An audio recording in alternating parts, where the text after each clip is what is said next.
தேவ்யா காருண்ய ரூபயா ரக்ஷக சர்வசித்தாந்தே வேதாந்தே விச கீயதே. இது லக்ஷ்மி தந்திரம்ங்கிற ஒரு பிரபந்தத்திலே அழகான ஒரு சொற்றொடர். இதனால நாம் தெரிந்து கொள்வது, ஸ்ரீமன் நாராயணன் ஸ்ரீ மகாவிஷ்ணு நம்ம எல்லாரையும் காக்கிறான், நம்மை படைக்கிறான், நம்மை காக்கிறான். அப்படி அவன் நம்மை ரட்சிக்கும் பொழுது, காப்பாற்றும் பொழுது தனியாக வெறும் நாராயணனாக வந்து காப்பாற்றுகிறானா, அல்லது தன்னுடைய ஸ்ரீதேவி நாச்சியாரான ஸ்ரீ மகாலட்சுமி தாயார் அவளோட சேர்ந்து வந்து காப்பாற்றுகிறானா என்று பார்த்தோம்னா அதற்கு பொருளைத்தான் இந்த ஸ்லோகம் சொல்லுகிறது. லக்ஷ்மியாசக ரிஷிகேஷா, ரிஷிகேஷன் லக்ஷ்மியோட கூட சேர்ந்து காப்பாற்றுகிறானே தவிர தனியனாக என்னும் ரட்சிப்பது கிடையாது. அவள் இருந்தால்தான் அவன் காக்கிறான். அதனால நாம என்னைக்கு கோவிலுக்கு போறோம்னா முதலில் தாயார் சந்நிதிக்கு போக வேண்டும், லக்ஷ்மி தாயார தொட வேண்டும். அதற்கு பிற்பாடுதான் நாராயணன் விஷ்ணுவனுடைய கோயிலுக்கு போய் எம்பெருமான நாமும் போய் சேவிக்க வேண்டும். அப்படி இவளிடத்துல போகாம நேர பெருமாள் இடத்திலே போனால் என்ன நடக்கும்? நாம் எத்தனையோ குற்றங்களை இத்தனை நாளும் சேர்த்து வச்சிருக்கோம் இல்லையா? பாபங்களை சேர்க்கிறோம், செய்யக்கூடாதவர்களை செய்து சேர்க்கிறோம். இது இத்தனையும் போய் பகவான் முன்னாடி நிக்கிறச்சே அவன் கண்ணிலே படும். ஏன்னா இப்ப நாம பண்ணதெல்லாம் அவன் மறந்து போட போறதில்லை, எல்லாம் அவனுடைய ஞாபகத்துல இருக்கத்தான் போறது. அப்ப நமக்கு ஒரு குற்றம் செய்த பிள்ளை தகப்பனார் முன்னாடி போய் நின்னால் தந்த உடனே அவனுடைய குற்றத்தை பார்த்து நீ வீட்டுல இருக்கலாம், வீட்டுல இருக்க கூடாதுன்னு சொல்லிடுவோம் இல்லையா? அதே போல பெருமானம் நம்முடைய குற்றங்களை பார்க்கிறான்.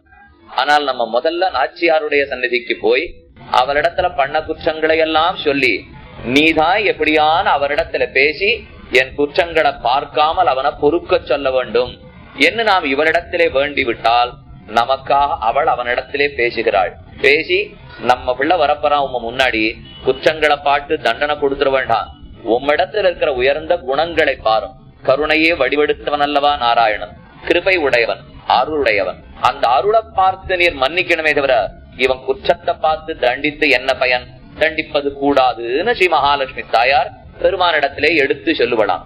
அதனால கண்டிப்பா அவளோட சேர்ந்த எம்பெருமானுக்கு தான் பெருமை. அதனால அடியார்களுக்கெல்லாம் என்னைக்குமே பல்லாண்டு காலமாக ஒரு வழக்கம், பெருமானுக்கும் பிராட்டிக்கும் திருக்கல்யாணம். நாம கல்யாணம் பண்ணி பாக்குறோம் இல்லையா? இப்ப ஸ்ரீனிவாச பெருமானுக்கு திருப்பதியில போனோம்னா நித்தியம் கார்த்தால 9-10 மணிக்கு ஸ்ரீனிவாச கல்யாணம்னு திருக்கல்யாணம் நடக்கும். 100 பேர் ஒரு நாளைக்கு எடுத்துக்கிறா, 50 பேர் ஒரு நாளைக்கு சீட்டு வாங்கிக்கிறா. திருக்கல்யாணம் ஒண்ணுதான் நடக்கும். ஆனா அதுக்காக காத்துட்டு இருக்கிறது எத்தனை ஆயிரக்கணக்கான ஜனங்கள் காத்துட்டு இருக்கா. இப்ப பெருமாளுக்கும் பிராட்டிக்கும் நித்தியம் கார்த்தால கல்யாணம் நடக்கிறதுன்னா, கல்யாணம்னா பிரிஞ்சிருக்கிற 2 பேரை சேர்க்கறது தானே கல்யாணம். அப்போ மகாலட்சுமி தாயாரும் ஸ்ரீனிவாசனும் என்னைக்கானு பிரிஞ்சிருந்தாளா? இன்னைக்கு புதுசா நாம 2 பேரையும் சேர்க்கிறோமான்னு சொன்னா அவர்கள் பிரிந்த நாளும் கிடையாது, சேர போகிற நாளும் கிடையாது. பிரிந்தால் தான் சேர்க்கவே முடியும். அவனும் அவளும் என்றென்றும் சேர்ந்தேதான் இருக்கிறார்கள். ஸ்ரீனிவாசன் இடத்துல தாயார எங்க நாம சேவிக்கலாம்?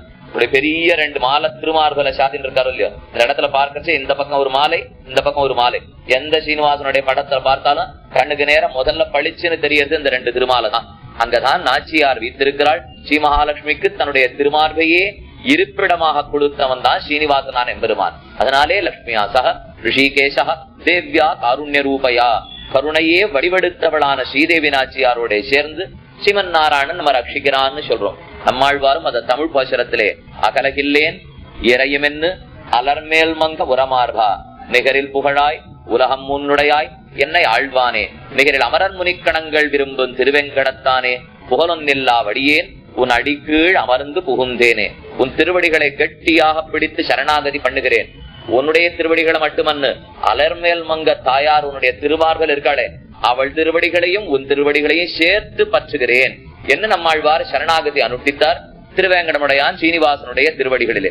அவ்வளவு சிறப்பு நாச்சியாருக்கும் பெருமானுக்கும் சேர்ந்தேதான் இருக்கிறார்கள். இந்த சேர்ந்திருக்கிறவாளுக்கு நாம என்ன புதுசா திருக்கல்யாணம் பண்ணி வைக்கணுமாங்கிற சந்தேகம் வரும். எதுக்காக பண்ணி வைக்கணும் தெரியுமா? அவள் அவனோட இருந்தா தான் நமக்கு நல்லதுன்னு இப்பதான் சொல்லியிருக்கேன். அவள் மட்டும் இல்லாமல் நேர பெருமாளிடத்துல போனா நான் பண்ணிருக்கிற பாபங்கள் தாமம் கண்ணிலே படும். அவள் இருந்தால் அந்த குற்றங்களை பார்க்காமல் பொறுக்க சொல்லுகிறாள். அப்ப எப்பவுமே அவ இருக்கிறது நமக்கு தேவையில்லையோ?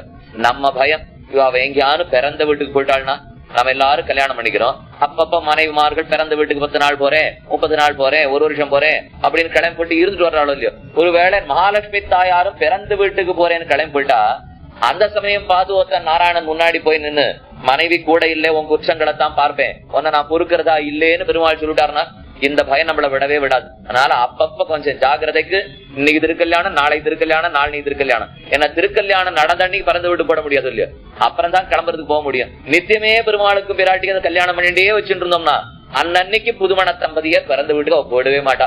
இந்த நம்பிக்கையில தான் நாம நித்தப்படி பெருமாளுக்கும் திருக்கல்யாணம் பண்ணி வைக்கிறோம். இந்த கல்யாணம்ங்கிறது பிரசித்தமா உலகத்திலே ஸ்ரீனிவாச கல்யாணம், அலர்மேல் மங்க தாயாருக்கும் ஸ்ரீனிவாசனுக்கும் இருக்கவே இருக்கு. சீதா கல்யாணம் எத்தனை நாளா சீதாராமர்களுக்கு கல்யாணம் நடந்ததே புராண காலத்திலேருந்து இத்திஹாச காலத்திலேருந்து பார்த்து வரும். அடுத்து ருக்மிணி கல்யாணம், ராமனுக்கு கல்யாணம் சொன்னா கண்ணனுக்கு கல்யாணம் சொல்ல வேண்டாமா? கண்ணன் பெருமான் பிறந்து ருக்மிணி பிராட்டிய திருக்கல்யாணம் பண்ணிக்கொண்டான், அது ருக்மிணி கல்யாணம். கடைசியாக ஆழ்வார்களிலே ஒருத்தியாக பிறந்தாள் ஆண்டாள். அந்த ஆண்டாள் அரங்கநாதனை கல்யாணம் பண்ணி கொண்டது ஸ்ரீ ரங்கநாதனுக்கும் ஆண்டாளுக்குமான ஆண்டாள் கல்யாணம். ஸ்ரீனிவாச கல்யாணம், சீதா கல்யாணம், ருக்மிணி கல்யாணம், ஆண்டாள் கல்யாணம் அப்படின்னு பல இடத்திலே ரொம்ப நாட்களாக பெரியோர்கள் அனுபவித்து வந்துள்ளார்கள். இதுல ஒரு கல்யாணத்துக்கு ஒரு சிறப்பு, ஒரு கல்யாணமும் இன்னொரு கல்யாணத்துக்கு நிகர் ஆகாது. அதுல இன்னைக்கு நாம பார்க்கக்கூடியது இன்னைக்கு உத்தமமான நன்னாள். இந்த நாளிலே, இந்த நல்ல நாளிலே நாம் இன்னைக்கு கேட்க போறது சீதா கல்யாணம். சீதருக்கும் ராமனுக்கும் எப்படி திருக்கல்யாணம் நிகழ்ந்ததுங்கிறத பார்ப்போம். சீதைங்கிறது பிறந்ததே ஸ்ரீதேவி நாச்சியாருடைய அம்சமாக நம்ம சம்பிரதாயத்திலே சொல்லுவார்கள். கண்ணனுடைய திருவடிகளை பத்தணும்னா நப்பின்ன பிராட்டி மூலமாக பத்த வேணும். ராமனுடைய திருவடிகளை பற்றணும்னா ஸ்ரீதேவி நாச்சியார் மூலமாக பற்ற வேண்டும். வராக பெருமானுடைய திருவடிகளை பத்தணும்னா பூதேவி நாச்சியார் மூலமா பற்றணும். நீங்க பெருமாள் கோவிலுக்கு போறச்சவே இந்த பக்கம் ஒரு நாச்சியார் ஸ்ரீதேவி நாச்சியார், இந்த பக்கம் ஒரு நாச்சியார் பூதேவின்னு சொல்றோம் இல்லையோ. ஸ்ரீதேவி பூதேவின்னு அர்ச்சக சுவாமி சேவை பண்ணி வைப்பார். பெருமாளுக்கு 2 பக்கத்துல 2 நாச்சியார் இருக்காளே, உண்மையா பார்த்தா 3 நாச்சிமார்கள், ஸ்ரீதேவி, பூதேவி, நீளாதேவி என்ன 3 பேர் ஸ்ரீமன் நாராயணனுக்கு நாச்சிமார்கள். அதுல ஸ்ரீதேவியாக பிறந்ததுதான் சீதையும் ருக்மிணி பிராட்டியும். அது 2 கல்யாணம், சீதா கல்யாணம், ருக்மிணி கல்யாணம். அதே போல பூமி பிராட்டி பிறந்ததுதான் ஆண்டாளாக. ஆண்டாளை பற்றித்தான் வராக பெருமான இடத்துல சரணாதி பண்ணணும். இப்ப எனக்கு ராமன் இடத்துல சரணாதி பண்ணணும்னு ஆசை இருந்தா சீதைய பற்றி சீதைய முன்னிட்டு கொண்டு ராமன் இடத்துல சரணாகதி. அதே வராக பெருமான் பன்றியாக நாராயணன் ஒரு அவதாரம் பண்ணார் இல்லையா, அந்த பன்றியான நாராயணனை பத்தனம்னு ஆசையா இருந்தா பூமி பிராட்டியை முன்னிட்டு கொண்டுதான் வராக பெருமான இடத்துல சரணாகதி. அப்ப கண்ணனுக்கு ஆண்டாள் பாசுரத்துல எவ்வளவு ஸ்பஷ்டமா சாதிக்கிறாள். நப்பின்னங்காய் திருவே துயிலழாய் உந்து மதகளித்தன் ஓடாத தோல்வலியன் நந்தகோபாலன் மருமகளே நப்பின்னாய். நப்பின்னைய கூப்பிட்டு தானே கண்ணனை பத்தி திருப்பாவையில பாடுறா. அதனால கண்ணனுடைய திருவடிகளை பத்தனம்னா நீளாதேவி நாச்சியாருடைய பிறப்பான நப்பின்ன பிராட்டி. ராமனுக்கு ஸ்ரீதேவியான சீதை, கண்ணனுக்கு நீளாதேவியான நப்பின்னை, வராக பெருமானுக்கு பூமி பிராட்டியான ஆண்டாள். இதை நம்முடைய சம்பிரதாயத்திலே ஒத்துக்கொண்டுள்ளோம். அவதாரங்களுக்குள்ள ஒரு சிறந்த அவதாரம்னா மற்ற எல்லா அவதாரங்களை விட ராமனுக்கும் கண்ணனுக்கும் ஏற்றம் முழுமையான அவதாரம்னு சொல்லுவா. மத்ததெல்லாம் அவசரமா வந்துட்டு அவசரமா கிளம்பி போன அவதாரம். நரசிம்ம பெருமான் பிரகலாதனுக்காக அவதரித்தான். எத்தனை நாள் இருந்துட போறாரு. இரண்யகசிபு ஆச்சு பிரகலாதனுக்கு அனுகிரகம் பண்ணா மறுபடியும் பரவத்துக்கு போயிட்டான். இதெல்லாம் ரொம்ப சுருக்கமான அவதாரம். நரசிம்மன், வராகன், வாமனன் இதெல்லாம் ஒரே தேவைக்காக சுருக்கமான அவதாரம். ஆனா ராமாவதாரமும் கிருஷ்ணாவதாரமும் அப்படி இல்லை. பிறந்ததுல இருந்து எத்தனை ஆண்டுகள். அதுல கூட ராமனுக்கு என்ன ஏற்றம் கண்ணனை விடனா, கண்ணனாவது 100-120 வருஷம் தான் இந்த உலகத்துல இருந்திருக்கான். ஆனா ராமன் இருந்தது 11,000 வருஷம். இதோ உபன்யாசகர் பூஜ்ய கணக்கு தெரியாம சொல்றாரு நினைச்சிட வேண்டாம். நிஜமாவே 11,000 தான். தசரதன் இருந்தது 60,000 ஆண்டு. அதே போல ராமன் ஆண்டது 11,000 ஆண்டு. இந்த 11,000 ஆண்டுகள் ஆண்டு முடித்து தன்னுடைய சீவை கொண்ட பரமோதத்துக்கு கிளம்பி போறானோ. எவ்வளவு ராமராஜ்யம் இன்னைக்கு பாரத தேசத்துல கொண்டாடுறமே. இந்த ராமராஜ்யம் அமையணும்னு தானே இத்தனை பேரும் பாரிக்கிறா. அவ்வளவு உத்தமமான செங்கோல் ஆட்சி. எந்த தவறுகளும் ராஜ்யத்துல நடந்துடாது. அன்னைக்கு ராமர் ஆண்ட ராஜ்யத்துக்கு என்ன ஏற்றம்னா, எளியவர்கள்னு சில பேர் இருந்து வலியவர்கள்னு சில பேர் இருந்தால், பணக்காரனா பல பேர் இருக்கலாம், புகழ் உடுக்கவனா இருக்கலாம், பதவி இருக்கிறவனா இருக்கலாம். ஆனா அந்த பெரியோர்கள் எளியோர்களை எந்த விதத்திலையும் துன்புறுத்தாதபடி ராமன் ஆளுவனா. அதுதான் ராமனுக்கு இருக்கிற பெருமை. சில பேர் ஏழை எளிய மக்களாக இருந்தால் அவர்களை பெரியோர்களால ஒண்ணும் பண்ண முடியாது. அந்த மாதிரி பார்த்து ஆளுவதுதான் ராமனுக்கே உண்டான சிறப்பு. அவன் 11,000 ஆண்டு ஆண்டானான். கடைசியா பரமதத்துக்கு போறதே சொல்லிட்டு போறான், என்ன பெருசா நான் ஆண்டுட்டேன். இப்போ 60,000 ஆண்டு இதை விட வசதியா எங்க தகப்பனார் ஆண்டார். ஒண்ணுமில்லை, அதுல 5ல் 1 மடங்கு தானே நான் இருக்கேன். இப்ப நான் பண்ணது ஒண்ணுமே இல்லேன்னு சொல்லிட்டு போனார் ராமன். பெரியோர்கள் என்னைக்கு எல்லாத்தையும் பண்ணுவார்கள், ஆனா தாங்கள் ஒண்ணும் பண்ணலேன்னு தான் சொல்லிப்பார்கள். ராமன் இத்தனை தூரம் ஆட்சி புரிஞ்சுட்டு நான் ஒண்ணுமே பண்ணலேன்னு சொல்லிட்டு போயிருக்கான் இல்லையா? அந்த ராமனுடைய அவதாரம் ஏற்பட்டது 2வது யுகமான திரேதா யுகத்திலே. தசரதனுக்கு குமாரனாக ராமன் பிறந்தான். வித்யாபியாசம் படிப்பை எல்லாம் வசிஷ்டாச்சாரியரிடத்திலே முடித்தான். ராமனுக்கு இப்ப வயசு 12. இனி சீதை எப்படி ராமனை திருக்கல்யாணம் பண்ணிட்டாள்ங்கிறத பார்ப்போம். ராமனுக்கு 12 வயசு. அப்பவே ஒரு தடவை சரி ராமனுக்கு பட்டாபிஷேகம் பண்ணிவிடலாமா என்று தசரதன் யோசித்தான். தஸ்ய மந்திரி மத்தியே மகாத்மனா, எல்லாரும் கூடினார்களாம், மந்திரிமார்கள்லாம் சேர்த்து ராமனுக்கு என்ன பண்ணலாம்னு தசரதன் தானும் பேசிட்டு இருக்கான். அபியாகச்சன்னு மகாதேஜாஹா விஸ்வாமித்ரோ மகாரிஷி. இந்த மகரிஷி உள்ளே விஸ்வாமித்திர நேரம் நுழைஞ்சிருக்கார் அரண்மனைக்குள்ளே. ரொம்ப ஆனந்தமா தசரதனுக்கு. நல்ல வேளை விஸ்வாமித்திரர் இப்ப வந்தார். ஏன்னா பெரியோர்கள் வந்தா அந்த நாள்ல இருக்க ராஜாக்கள் ரொம்ப மகிழ்ச்சி அடைவார்கள். பெரியவர்களுடைய வார்த்தையை நம்ம காதார கேட்டோம்னா நமக்கு எத்தனை நல்லது நடக்கும். ஒருத்த மேல மேல வளரணும்னா பெரியவன் வார்த்தை காதல ஏறிண்டே இருக்கணும்.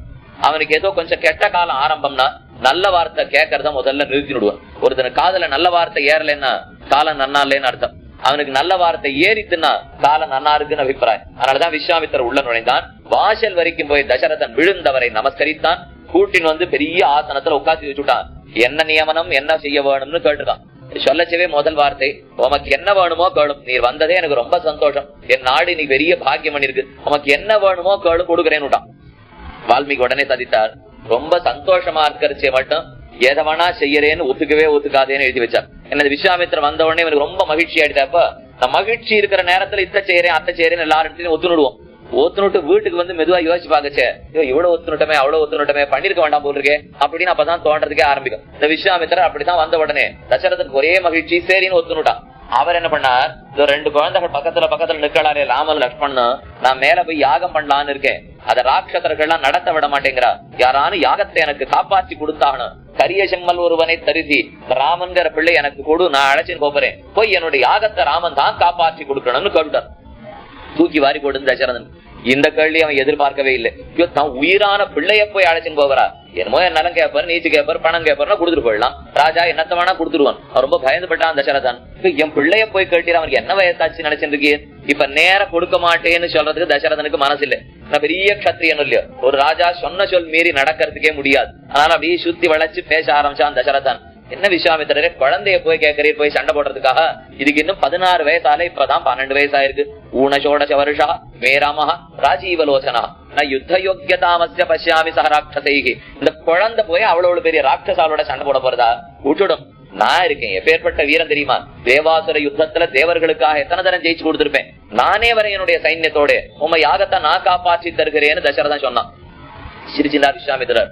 நான் உன்னை கேட்டு கூப்பிடுறதுக்கு வரலையே, இப்போ எனக்கு தேவை ராமன் தான், கொடுக்கறதானா கொடு, இல்லன்னா மித்யா பிரகித்யா காகுஸ்த சுகி பவத பாந்தவா, பொய் சத்தியம் பண்ணினாய், நீ உன் குடும்பத்தாரோட நன்னா இரு, நான் போயிட்டு வரேன் அப்படின்னு கோபத்தோட கிளம்பி விட்டார். ஸ்லோகத்திலே சுகி பவத பாந்தவா, பந்து மித்திரர்களோட சௌக்கியமா இரு அப்படின்னு சொல்றாப்புல இருக்கு. இடத்துல சௌக்கியமா இருந்தா நாம 2 விதத்துல சொல்லுவோம். நன்னாருன்னு சொல்லுவோம், நன்னா இரு அப்படின்னு சொன்னோம்னா நன்னா இருக்கப்படாதுன்னு அர்த்தம் இல்லையா. அந்த கோபத்துலதான் பேசுறாரு இப்ப விஸ்வாமித்திரர். நீயே நன்னா வாழ்ந்து போ, நான் போயிட்டு வரேன் அப்படின்னு கிளம்பிட்டாரு விஸ்வாமித்திரர். அந்த சமயத்துல பக்கத்துல வசிஷ்டாச்சாரியர் உட்கார்ந்து இருந்தார். என்ன தசரதா, சொன்ன சொல்ல காப்பாற்ற மறுக்கிறாயே, ஒரு பெரியவர் எவ்வளவு தூரம் வந்து கேட்கிறார், மறுக்கிறாயேன்னு வசிஷ்டர் பார்த்தாராம். விஸ்வாமித்திரருக்கு ரொம்ப ஆச்சரியம். இவர் நம்ம பெரியவர்னு ஒத்துக்கிறது பெரிய விஷயம் தானா, ஏன்னா 2 பேருக்கு அத்தனை சண்டை. புறந்தண்ணியிலேருந்து விஸ்வாமித்திரருக்கு வசிஷ்டரை கண்டாகாது, வசிஷ்டருக்கு விஸ்வாமித்திரர் கண்டாகாது. இந்த விஸ்வாமித்திரர் பிரம்ம ரிஷி பட்டம் பெறறதுக்குள்ளே வசிஷ்டாச்சாரியர் படுத்து வச்ச பாடு அத்தனையும் தெரியும். விஸ்வாமித்திரர் சொல்றார், வசிஷ்டோபி மகாதேஜாஹா வேத்தி ஏஜேமே சமுபஸ்திதாக. பாரு தசரதா, இன்னைக்கு எனக்கு இவருக்கு இத்தனை நாளா என்ன பொருத்தம் தெரியுமா, உலகத்துல நான் எதெல்லாம் உண்டுன்னு சொல்லுவேனோ இவர் கண்டிப்பா இல்லேன்னு, நான் எதெல்லாம் இல்லேன்னு வேணும் இவர் கண்டிப்பா உண்டுன்னு. இத்தனை ரொம்ப ஒற்றுமையா நாங்க 2 பேரும் இத்தனை நாள் வாழ்ந்திருக்கோம். ஆனா இன்னைக்கு நான் ஒண்ணு சொல்றேன் பாரு, உன் பிள்ளை ராமன் உயர்ந்தவன், அவனே ஸ்ரீமன் நாராயணன், அவனே பரபிரம்மம், அவனுக்கு நிகர் கிடையாது, அவனுக்கு வீரகத்திலே நிகர் கிடையாது. அத்தனை பெரிய வீரன்னு நான் சொன்னா இந்த வார்த்தையை மாத்தி இந்த விஸ்வாமித்திரரால பேச முடியாது தசரதா. இன்னைக்கு ஒரு நாள் நான் பண்ணி காட்டுறேன் பாரு, இத்தனை நாள் நான் சொன்னதெல்லாம் இவர் மாத்துவாரோ இல்லையோ, இன்னைக்கு நான் சொல்றேன் ராமன் உயர்ந்தவன், இவரும் அதை ஒத்துண்டுதான் ஆகணுமே தவிர உயர்ந்தவன் அல்லன்னு சொல்லிட முடியுமா விஸ்வாமித்திரராரு? இன்னைக்கு ஒரு நாள் தான் நானும் இவரும் ஒத்து போறோம் என்ன விஸ்வாமித்திரரே பேசினார் தசரதத்தை. அப்ப வசிட்டர் கண் காட்டினார். தவ புத்திர ஹிதார்த்தாய தாமுபேக்ஷ அபிஜாயத்தே அபியாச்சரே, உன்னுடைய பிள்ளையினுடைய நன்மைக்காகத்தான் கேட்கிறான். இவன் நினைச்சுட்டான் தசரதன் ஏதோ இவருக்கு போய் யாகத்தை நல்லா காப்பாற்றி கொடுக்கணுங்கிறதுக்காக சண்டை போடுறதுக்காக பிள்ளை எழுத்துன்னு போட போறான். அப்பதான் வசிட்டர் சொன்னார், உன் பிள்ளைக்கு நல்லது பண்றதுக்காக அவர் கூப்பிடுறாரே தவிர ராமா தனக்கு நல்லது தேடி அவர் கூப்பிடவில்லை இப்படின்னு உள்ள மனசுல வச்சுன்னு வார்த்தை சொல்லிட்டார் வசிட்டர். என்ன காரணம்? சண்டைக்குன்னு அழைச்சின்னு போய் யாகத்தை முடிச்சுத்தானே மிதிலாபுரிக்கு போய் சீதையை திருக்கல்யாணம் பண்ணி வைக்க போறா. அப்ப சீதையை கல்யாணம் பண்ணிக்கிறதுங்கிறது ராமனுக்கு நல்லது தானே. அவனுடைய நல்லதை பார்த்து அதை சொல்லாம தம் வேலைக்காக அழைச்சின்னு போக பார்த்தார் விஸ்வாமித்திரர். புரிஞ்சுட்டார் வசிட்டாச்சாரியார். ஒம்பிள்ளைக்காக கேட்கான் தசரதா, கொடுத்து தடுக்காது என்ன. அவர் வாயை திறந்து பேசவே இல்லை. தவபுத்திரஹிதார்த்தாய தாமுபேக்ஷ அபிஜாயத்தே கஞ்சாட காட்டினாராம். உடனே மறுபேச்சு பேசல தசரதன் எடுத்து கொடுத்துட்டான் ராமனே.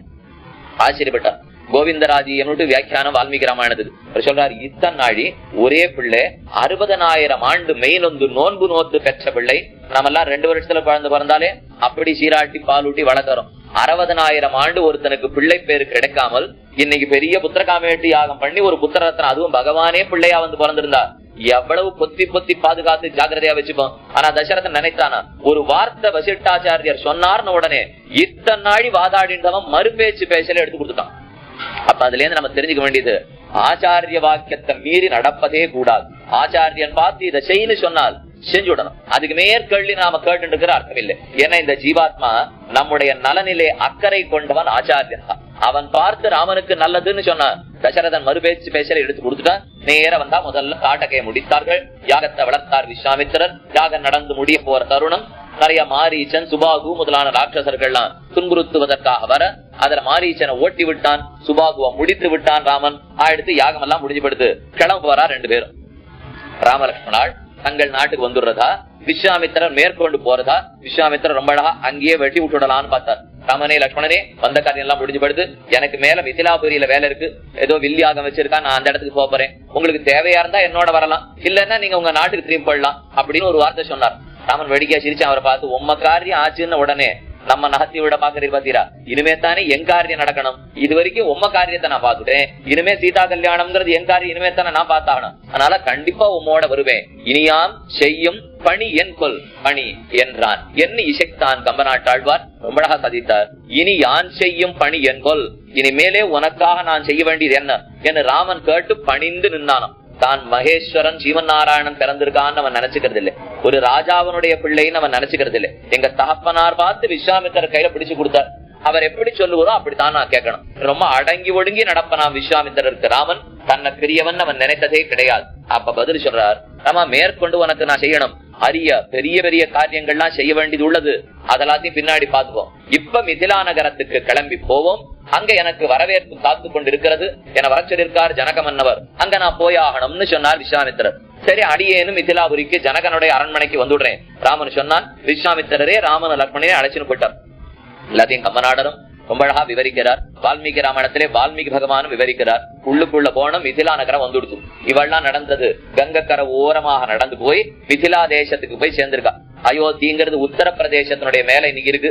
அயோத்தி எங்க இருக்கு இப்ப நான் சொல்லி நீங்க தெரிஞ்சுக்க வேண்டாம். இதே ஒரு 30 வருஷத்துக்கு முன்னாடியா இருந்தா அயோத்தி எங்க இருக்குன்னு சொல்லணும்.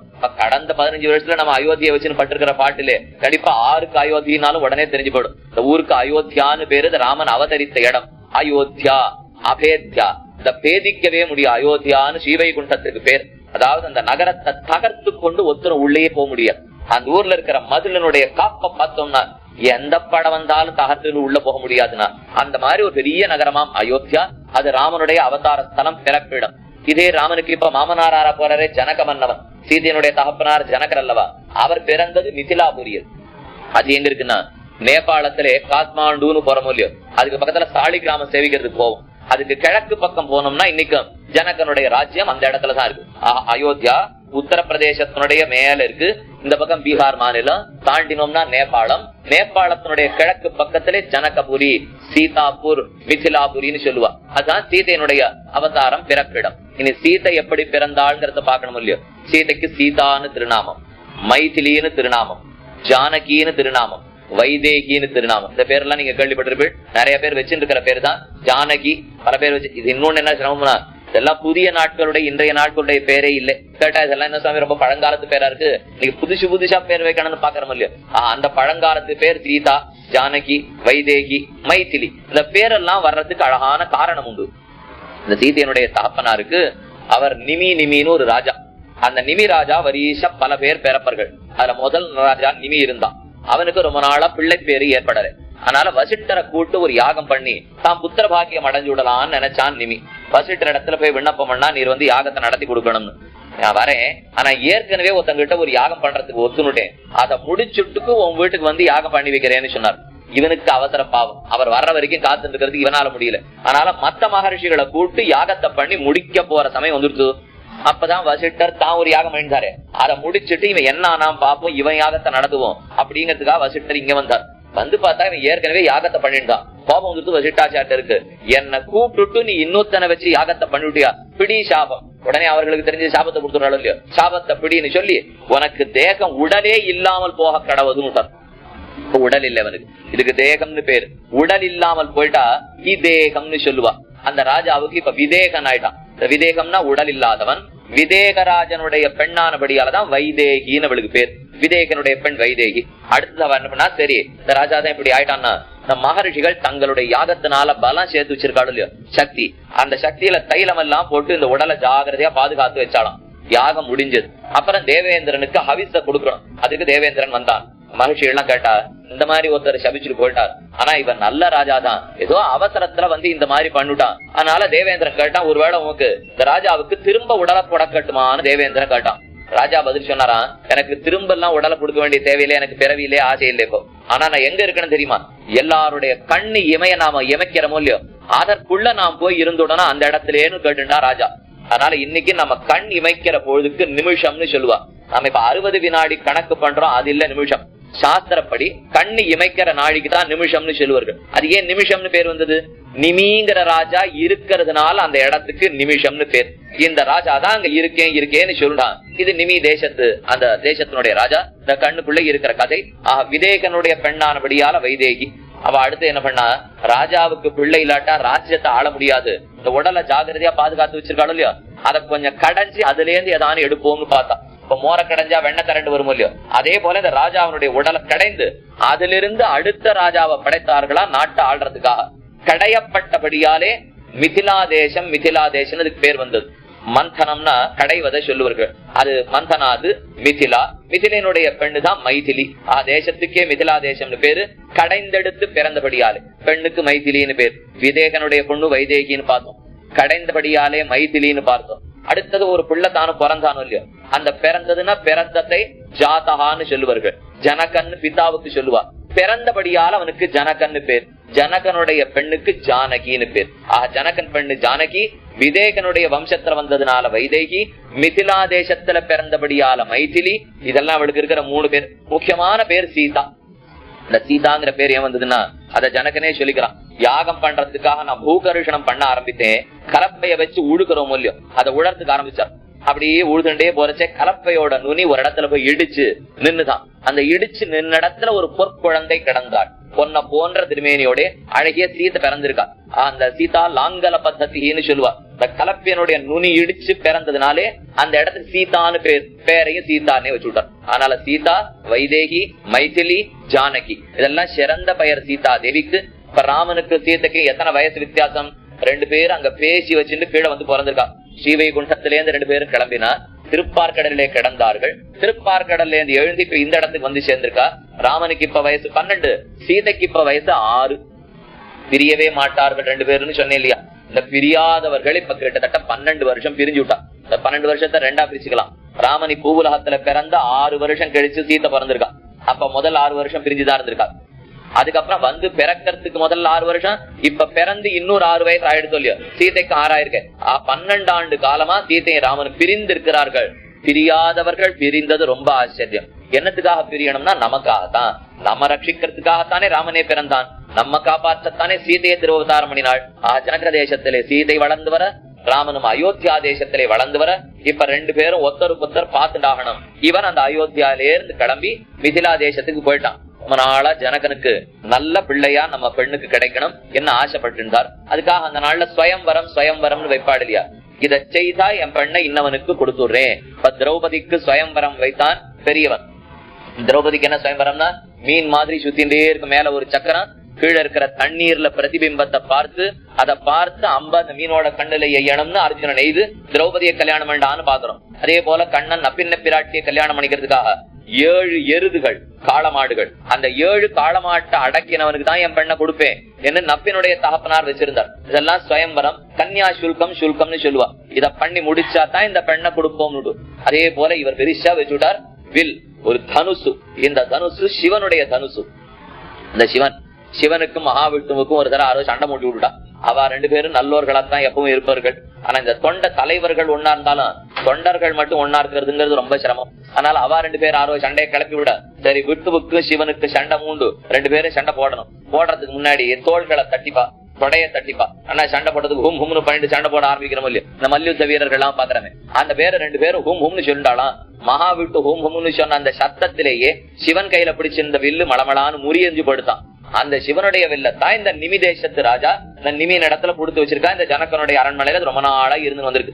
என்ன பண்ணா இந்த ஜனகன், என் பெண்ண ஆறான்னு கல்யாணம் பண்ணிக்கணும்னா இந்த வில்ல வைக்கிறேன். இது கொஞ்சம் ஏற்கனவே முறிஞ்சு இருக்கிற வில்லுதான். இந்த வில்ல முழுசா 6 நாணயற்றுகிறானோ அவனுக்கு என் பெண்ணை கொடுக்கிறேன். அந்த நாள்ல வில்லுல நாணயற்றதுங்கிறது ஒரு பெரிய வேலை. நாம நினைப்போம் இது என்ன சுவாமி பெருச்சு, இப்ப வில்லுல போட்டு நாணை பத்தி இழுத்துனோம்னா இழுக்க போறதுன்னு நினைச்சுட்டு. ஆனா அந்த வில்லுனுடைய பாரம், அந்த வில்லனுடைய அழுத்தத்தெல்லாம் பார்த்தா நம்மளால கையை பிடிக்கிறதுக்கு கூட முடியாது. ராமன் அந்த வில்ல முறித்துட்டான். இப்ப சீதையை திருக்கல்யாணம் பண்ணிக்க போறான். வில்லு, இந்த வில்லத்தான் வச்சுட்டான் ராமன் முறிக்கணுங்கிறதுக்காக. இதை முறிக்கிறதுக்காகத்தான் இப்ப உள்ள போறா. ராமனுக்கு இந்த கதை எதுவுமே தெரியாது. விஸ்வாமித்திரர் இதெல்லாம் சொல்லவே இல்லை. நான் மிதிலா தேசத்துக்கு போறேன் வா அப்படின்னு சொல்லிட்டுதான் ராமன் அழைச்சிட்டு போயிட்டு ராமனை அழைத்து போனார் விஸ்வாமித்திரர். 2 பேர் இப்ப தேசத்துக்குள்ளே நுழைய போகிறார்கள். அந்த சமயத்திலே அழகா தெரிவித்தார் கம்பநாட்டாழ்வார் தன்னுடைய கம்பராமாயணத்திலே, மையரு மலரின் நீங்கி யான்சை மாதவத்தின் வந்து செய்யாள் இருந்தாள் என்று செழுமணி கொடிகள் என்னும் கைகளை நீட்டி அந்த கடிநகர் கமலச்செங்கன் ஐயனை ஒல்லை வா என்று அழைப்பது போன்றதம்மா. இது கம்பருடைய ஒரு அழகான பாசனம். தமிழ்லே விருப்பம் இருக்கிறவர்களா இருந்தா கம்பராமாயணத்தை ரொம்ப ஆசைப்படுவார்கள். ஏன்னா தமிழுக்குன்னு ஒரு சிறந்த தொண்டு. கம்பராமாயணம் கிட்டத்தட்ட 10,000 பாசுரங்களோட கூடினது. அதுல தெரிவிக்கிறார், மையர் மலரின் நீங்கி தாமர புட்பத்துல தானே ஸ்ரீதேவி நாச்சியார் ஏற்கனவே இருந்தார். தாமர புட்பத்திலிருந்து நீக்கி யான்சை மாதவத்தின் வந்து, நான் செய்யக்கூடிய பெரிய தபசு. இது சொல்லிக்கிறது அந்த தேசம் மிதிலா தேசமே பேசுறதா. இப்போ ராமன் விஸ்வாமித்திரருடைய இந்த தேசத்துக்குள்ள நுழையிறான். வாசல்ல கொடி எல்லாம் கட்டி வச்சிருப்பாள் இல்லையா. இப்ப நம்ம சென்னை மாநகரத்திலேயே பார்த்தோம்னா உள்ள நுழைச்சே சென்னை உங்களை வரவேற்கிறது அப்படின்னு பெரிய பலகை போட்டு வச்சிருக்கான். இது இந்த நாள்லயே போட்டு வச்சிருந்தா அந்த நாள்ல கொடி கட்டி வச்சிருக்க மாட்டாளா? பெரிய ராஜ்யம் இல்லையா, ராஜ்யத்துல நிறைய கொடி கட்டி வச்சிருக்காளாம். அந்த கொடிகள்லாம் அப்படி கை அசைகிறது, காத்திலே கொடி அசைகிறது. காத்து அடித்தா கொடி அசையத்தானே போறது. ஆனா அந்த கொடி அசையறத கம்பநாடர் என்ன மாதிரி சொல்றாருன்னா, இந்த கொடி அசையறத பார்த்தா கைகளை இப்படி அசைக்கிறாப்புல இருக்கான். இப்படி கை அசைச்சா வா வான்னு சொல்றாப்புல அர்த்தம் இல்லையோ. ராமன் உள்ள வரச்சே ராமா வா வான்னு அந்த கொடிகள் கை அசைச்சு வரவேற்கிறாப்புல இருக்கான். ராமன் பார்த்தா எதுக்கு இந்த கொடியெல்லாம் நம்மள கூப்பிடுறதுன்னா, உன்னுடைய சொத்தை நான் இந்த ஊருக்குள்ளதான் வச்சுருக்கேன். சீதையை சொல்றது அந்த நகரிப்போ, உன்னுடைய சொத்தான சீதையை இந்த ஊருக்குள்ள வச்சுருக்கேன். நீ உள்ள வந்து அவசியம் சீதையை திருக்கல்யாணம் பண்ணி கொண்டு போ. என்னவன வரவேற்கிறாப்புல இருக்கான் அந்த கொடிகள் கை அசையறது. இளங்கோவடிகள் மதுரப்பட்டணத்துக்காக சிலப்பதிகாரம் பாடினார்னு எல்லாருக்கும் தெரியும். கோவலன், கண்ணகி, இளங்கோ இவரெல்லாம் சேர்த்து இளங்கோவடிகள் பாடினாரோ இல்லையோ. கோவலன் வந்து மதுரப்பட்டணத்துக்குள்ள நுழையிறான். அதுக்கப்புறம் தான் அவன் ரொம்ப கட்டப்பட்டா மதுரப்பட்டினத்திலேயே நாம கேள்விப்படுறோம். அப்ப அந்த மதுரை நகரத்தினுடைய கொடிகள்லாம் இப்படி கையா செஞ்சதான். அப்ப சிலப்பதிகாரத்துல இளங்கோவடிகள்னு சொல்றாரு தெரியுமா. அது இப்படி போன்னு சொல்றாப்புல இருக்கான். வாண்டாம் கோவலா, இந்த ஊருக்குள்ள உனக்கு நிறைய கட்டம் காத்துட்டு இருக்கு, இந்த ஊர்ல வராதேன்னு கையசாப்புல இருக்கான். இப்ப இந்த மிதிலா தேசத்துக்குள்ள ராமன் வரச்சே வாவான்னு கையசாப்புல இருக்குன்னார். மதுரையில இளங்கோவடிகள் சொல்லச்சே வராதே வெளியில போயிடுன்னு அசைச்சாப்புல இருந்துதான். செழுமணி கொடிகள் என்னும் கைகளை நீட்டி அந்த கடிநகர் கமலச்செங்கன் ஐயனை ராமன் உள்ள நுழைச்சே அந்த ஊர்க்காரா எல்லார் கண்ணியும் பட்டது என்ன தெரியுமா, கமலச்செங்கன். ராமனுக்கே கமலக்கண்ணன் கதா பத்மபலா சாட்சா கிருத்வாத்மானம் சதுர்விதம்னு சொல்லுவா. தாமரை கண்ணன் சீமன் நாராயணனுக்கு ஒரு முக்கியமான கல்யாண குணம். தாமரை ஒத்த திருக்கண்கள் படைத்தவனாம். ராமன் உள்ள நுழைஞ்சா இந்த கொடியை நீட்டி கைகளை நீட்டி கடிநகர் ராமனை வரவேற்றது. ராமனும் உள்ளே நுழைந்தான். நுழைந்த உடனே அங்க சீதை மாட மாமளிகை கோபுரத்துக்கு மேல இருக்காளாம். சீதனுடைய அழக கிட்டத்தட்ட 25-30 பாசனம் நானும் பண்ணி உரைத்தார் கம்பநாடர். சீத்தை மேல இருக்காளோ இல்லையோ, அவள் உமையாள் ஓக்கும் மங்கையர் உச்சி கரம் கூப்பும். உமையாளுக்கும் பார்வதி தேவியே அழகு படைத்தவள். இந்த பார்வதி தேவி அளவுக்கு அழகு இருக்கிற எல்லா பெண்களும் சீதையை பார்த்த உடனே தலைக்கு மேல கைய கூப்பி சேவிச்சிருவாளாம். இவ்வளவு அழகு இவ்வளவு அழகு இவ்வளவு அழகானது. ஆக உமையாளுக்கும் மங்கையர் உச்சி கரம் வைக்கும் கமையாள் காட்சி கரை காணார். கண்டவர் அந்த சீதையனுடைய திருமேனி யார் பார்த்திருந்தாலும் காட்சி கரை காணார். இவ மேனி அழக பார்த்து நம்மளுடைய ஆயுசு காலத்துல முடிக்கவே முடியாது போலுங்க அப்படின்னு நினைச்சுடாலாம். சீதையனுடைய திருமேனியை பார்த்தா இமைப்பிலம் என்றனர். கண்ணை எமைக்காம சீதையை பார்க்கணுமா? 2 கண் போராது, 2 கண்கள் போராது சீதையனுடைய அழக காண. என்ன பார்த்தவர்கள்லாம் கொண்டாடுவர்களா? வானத்தில் இருக்கிற தேவஸ்திரீகள்லாம் கூட இப்படி ஒரு அழகு நாம் வெட்கப்படும்படி ஒரு அழகா என்ன சீதையை நினைச்சு பேசுவார்கள். அது சீதைக்குண்டான அழகு. சீதை மேல நான் மாடத்துல நிற்கிறாள். ராமன் உள்ளே நுழைகிறான். அப்படியே வீதியில என்னென்னலாம் காட்சின்னு பார்த்துட்டே ராமன் உள்ள போறான். விஸ்வாமித்திரர் மகரிஷி பாவம் அவர்களுக்கு முன்னாடி போட்டார். இது குழந்தைகள் இல்லையா, வயசு 12 தானே ஆறுது. இப்ப ராமனுக்கு லட்சுமணனுக்கு. அதனால ஊர்ல என்னென்ன நடக்கிறதுன்னு சுத்தி சுத்தி பார்த்துட்டே வரா. பார்க்கறச்சே மேலே சீதை நிற்கிறாள். அதைத்தான் கம்பர் அழகா சாதித்தார். கண்ணோடு கண்ணினை கவ்வி ஒன்னு உண்பது போல. கண்ணோட கண்ணு 2 பேருக்கு கவ்வித்தான். இந்த கண்ணு அந்த கண்ணு சாப்பிடும் போது இருக்கு, அந்த கண்ணை இந்த கண்ணு சாப்பிடும் போது ஒருத்தருக்கொத்தர் கண்களாலேயே பருகுதல்னு சொல்றோம் இல்லையோ. நாம ஒரு நாயகனோ நாயகியோ சந்தித்து கொண்டால் கண்ணாலேயே பருகிடுறான்வா. உயர்ந்த தமிழ் இலக்கியம் எதை சொல்லும் தெரியுமா? வாயத்திறந்து பேசுறது தம்பதிகளுக்குள்ள அழகே இல்லை. பேசிக்கிட்டோம் வாயத்திறந்து எத்தனையோ நாள் நாம பேசினதான் இருக்க போறோம். ஆனா ஒரு முக்கியமான செயலை நாம செய்யணும்னா இவன் 4 தடவை நச்சரிச்சு அவனை கேட்டு செய்யறதோ, இல்ல அவன் 4 தடவை இவள்கிட்ட சொல்லி செய்யணும் சொல்றதோ, இது உயர்ந்த தம்பதிகளுக்கு அழகே இல்லை. அவன் பார்த்தா இவ புரிஞ்சுன்னு செய்யணும், இவ பார்த்தா அவன் புரிஞ்சுன்னு செஞ்சோணும். இப்படி இருந்தா தானே தம்பதிகளுக்கே ஒரு அழகு. ஸ்ரீரங்கநாதனும் ஸ்ரீரங்கநாச்சியாரும் அப்படித்தான் இருப்பார்களாம். அலன்மேல் மங்கத்தாயாரும் திருவேங்கடமுடையான அப்படித்தான் இருப்பான். இதோ காஞ்சிபுரத்திலே பெருந்தேவி தாயாரும் தேவப்பெருமாளும் அப்படித்தான் இருப்பான். அவன் ருக்மிணி பிராட்டி மன்னாசன் பார்த்த சாரதியும் அப்படித்தான் இருப்பான். ஆக அவன் நினைச்சதை இவன் நடத்திடணும், இவன் நினைச்சதை அவன் நடத்திடணும். அது உத்தம தம்பதிகள்னு சொல்லுவார்கள். கருத்து ஒருமித்து வாழ்கிறோம்னு சொல்றோம் இல்லையோ. இந்த கருத்து ஒருமித்தல் முக்கியம். வெறும வாய திறந்து வளவளான்னு பேசி காரியத்தை நடத்துறதால அர்த்தமே இல்லை. அந்த மாதிரி 2 பேரும் பார்த்துட்டா இது என்ன புதுசா ராமனும் சீதை இப்போ நமக்காக 12 வருஷம் பிரிஞ்சிருக்காளே தவிர 2 பேரும் ரொம்ப நாளா சேர்ந்து இருந்தவர்கள் தான். அதனால கண்ணோட கண்ணு கவ்வித்தான். ஒருத்தருக்கு ஒருத்தர் 2 பேரும் பார்த்துட்டா. மேல அழகா சாதித்தார். கருங்கடல் பள்ளி பெயர்ந்து கருங்கடலான திருப்பார்கடலிலே படுத்து கிடந்தார்கள். அந்த இடத்திலேருந்து நீங்கி மிதிலா தேசத்துக்கு சீதை பிறக்க, அயோத்தியா தேசத்திலே ராமன் பிறக்க இப்ப 2 பேரும் வந்து பார்த்துட்டாளா. அண்ணலும் நோக்கினான், அவளும் நோக்கினாள். அண்ணன் ராமன் கீழேந்து மேல பாத்திருக்கா, அவள் அங்கேந்து கீழே பாத்திருக்கா. பார்த்தாலும் இல்லையோ, இது பார்த்ததுல இருந்து கல்யாணம் ஆகி முடிகிற வரைக்கும் ராமனுக்கு எங்க பார்த்தாலும் சீதை சீதை சீதை. 2 சமயத்திலே நம்ம கண்ணை மூடினா கூட நமக்கு ரொம்ப வேண்டி வாழ ஒருத்தர் இருக்கிறார். அவரை பத்தியே நினைச்சுட்டு இருக்கோம்னா கண்ணை மூடினாலும் கனந்தாலும் கனவுல இருந்தாலும் தூங்கினாலும் அவ முகமே நம்ம கண்ணு முன்னாடி தெரிஞ்சுட்டே இருக்கும். இது ஒரு பக்கம். யாரையானு கண்டு பயந்து போயிருந்தோம்னு வச்சுங்க, அதுவும் கண்ணை மூடினாலும் திறந்தாலும் கனவு கண்டாலும் அவ மூஞ்சியே தெரிஞ்சுட்டே இருக்கும். ரொம்ப ஆசை இருந்தாலும் அவன் முகம் கண்ணில் பட்டு இருக்கும், ரொம்ப பயந்து போட்டானாலும் அவனே முகம் பட்டு இருக்கும். இதான் மாரீச்சன் அழகா சொன்னா, ராவணன் வந்து மாரீச்சனை மாயமானாக போய் சீதையை தூக்கிட்டு வரணுங்கிறதுக்காக போய் கேட்டானோ இல்லையா. இப்ப மாரீச்சன் சொன்னா, ரகாராதீனி நாமானி. ராவணா, நான் ஒரு காலத்துல ராமனை பாத்திருக்கேன். இப்பதானே சொன்னேன், யாகத்தை காப்பாற்றி கொடுக்கச்சே மாரீச்சனு சுபாகும் வந்தார்கள். அப்ப ராமன் கையால மாரீச்சன் அடிபட்டு இருக்கானோ இல்லையோ.